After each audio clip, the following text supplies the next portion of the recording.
বর্তমান অন্তর্বর্তী সরকার দেশের টেকসই উন্নয়ন শক্তিশালী বাংলাদেশ গড়ার লক্ষ্যে সংস্কারের কাজ শুরু করলেও বিমান টিকেটের সিন্ডিকেট, অভিবাসী কর্মী প্রেরণায় ব্যয় বৃদ্ধি এবং এ সকল সিন্ডিকেট ভাঙার বিপরীতে দুর্নীতিবাজ এই সিন্ডিকেট গ্রুপ আরও শক্তিশালী হচ্ছে অন্তর্বর্তী সরকারের আমলে মনে করেন প্রবাসীরা। মালয়েশিয়া থেকে NTV staff correspondent Kaiser Hamid Hannan জানিয়েছেন, প্রবাসীদের ওপর এমন অন্যায় চাপিয়ে দেবার প্রতিবাদে রবিবার মালয়েশিয়ার রাজধানী কুয়ালালামপুরে একটি অভিজাত রেস্টুরেন্টে সংবাদ সম্মেলনের আয়োজন করেন প্রবাসী অধিকার পরিষদের মালয়েশিয়া শাখার মহানগর কমিটি। সংবাদ সম্মেলনে সাংবাদিকদের প্রশ্নের মুখে প্রবাসীদের ক্ষেত্রে অন্তর্বর্তী সরকার কতটুকু সফলতা বা ব্যর্থ হয়েছেন নেতারা বলেন,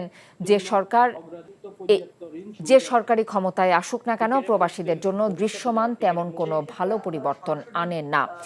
এতে সভাপতিত্ব লিখিত বক্তব্য পড়ে শোনান সংগঠনের সাধারণ সম্পাদক মোহাম্মদ আল আমিন। সংবাদ সম্মেলন সভাপতি পরিচালনা করেন মামুন মিয়া। বিমান টিকেটের সিন্ডিকেটের লাগাম ধরে টানতে না পারলে রেমিটেন্স শাটডাউনের ঘোষণা দেন প্রবাসীরা।